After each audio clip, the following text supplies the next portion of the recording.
Good evening from New York. I'm Chris Hayes. Pete Hegseth is doing an even worse job in one of the most important positions in government than even I thought he would, I gotta say. And that is really saying something.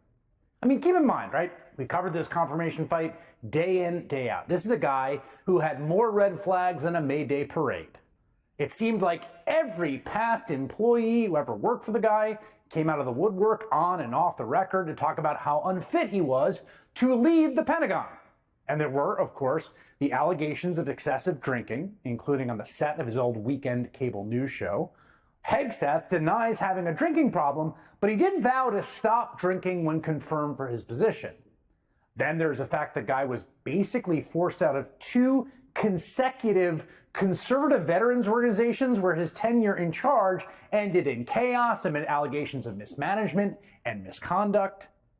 And so now here we are, right? Gave the guy one of the most important jobs in the world. And in real time, we're seeing how that's working out. Because guess what? He's running the US military in the same way. Even before today's exclusive reporting from NBC News about the origins of the classified information he was sending in signal chats, which we'll get to in a second, Hegseth's Defense Department was plainly unraveling.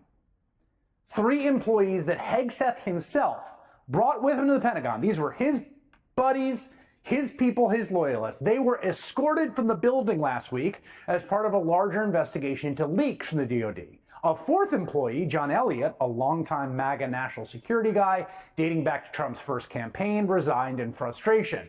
He then went on to write an op-ed for Politico describing what he calls his month from hell working for the former Fox News weekend host, noting, quote, "It's hard to see Hegseth remaining in his role for much longer." We also learned this week that Hegseth's chief of staff, that's a guy named Joe Casper, has been reassigned within the Pentagon, which again, not a great sign. Like, we're only a few months in here.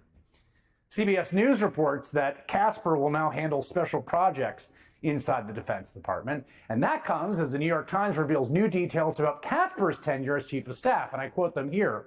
One meeting Casper led this month with a group that works with veterans that was offering its services to the Pentagon devolved into a recounting of an evening Casper and a representative of the group spent at a Washington strip club. In all, the Times characterizes Hegseth's leadership as overseeing, quote, "a run of chaos that is unmatched in the recent history of the Defense Department."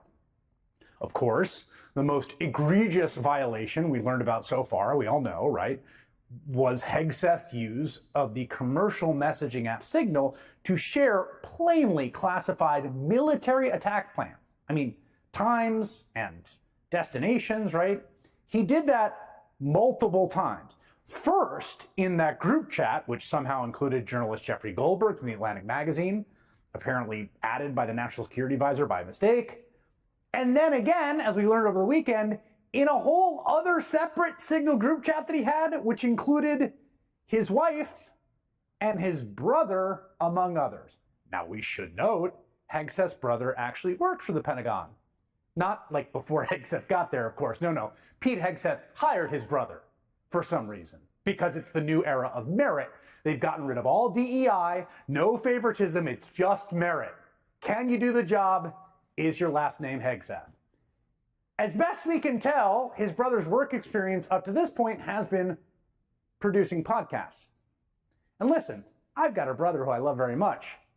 I've never hired him to work for me.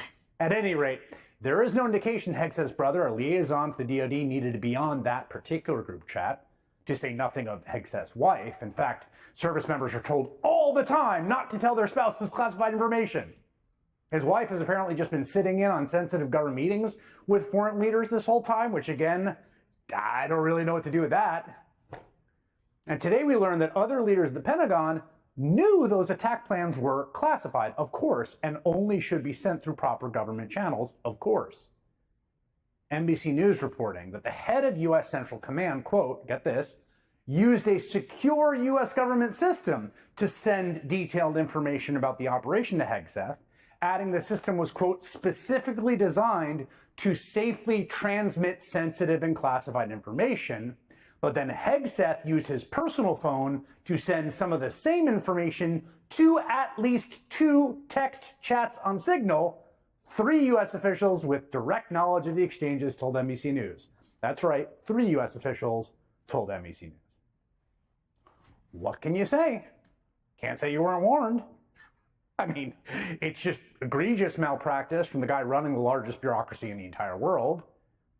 And if you think the Secretary of Defense of the United States, having been caught now twice doing something he plainly shouldn't do, would take some responsibilities for mistakes, well, not this one. See, this is what the media does. They take anonymous sources from disgruntled former employees, and then they try to slash and burn people and ruin their reputations. Not going to work with me, because we're changing the Defense Department, putting the Pentagon back in the hands of warfighters, and anonymous smears from disgruntled former employees on old news doesn't matter. So I'm happy to be here at the Easter egg roll with my dad and my kids, because, you know, this is what we're doing it for. These kids right here. This is why we're fighting the fake news media. This is why we're fighting slash and burn Democrats. This is why we're fighting hoaxsters.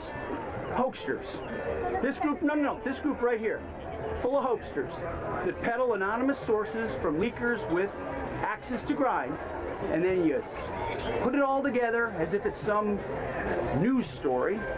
And when we know exactly what it is. So I'm really proud of what we're doing for the president, fighting hard across the board, and I'm going to go roll some Easter eggs with my kids. I will note that in that monologue, there was not a denial. Didn't deny the story, didn't deny that he sent classified information to his wife and brother and a bunch of other people. I should say, he is right. It does appear to be, I don't know this for sure, but it certainly does appear to be that it's disgruntled employees that are the source of some of these leaks, folks who are obviously fed up with the complete chaos Hegseth has brought to the Pentagon. This morning, Hegseth then turned to his former colleagues on the Fox and Friends curvy couch. What was shared over Signal, then and now, however you characterize it, was informal, unclassified coordinations for media coordination and other things. That's what I've said from the beginning. At the beginning, it was left-wing reporters from The Atlantic who got a hold of it and then wanted to create a problem for the president. This is what it's all about, trying to get at President Trump and his agenda. Now, we should, of course, note the Atlantic got a hold of that information because Pete Hegseth messaged it to the magazine's editor. So this is where we are. And when Hegseth was confirmed by one single vote, thank you, J.D. Vance. J.D. Vance came in to break the tie. I do think some folks were hopeful there would be enough pressure from Republicans in the Senate who, I mean, I gotta think deep down, like, care at some level about the competence of the entire U.S. military, that they would put some pressure to keep things on track. But clearly that doesn't appear to be the case. Like, they don't care. So far, there is exactly one Republican in Congress on the record saying that Hegseth is unfit. Congressman Don Bacon, who represents the Nebraska district that Kamala Harris coincidentally won by 4.5 points.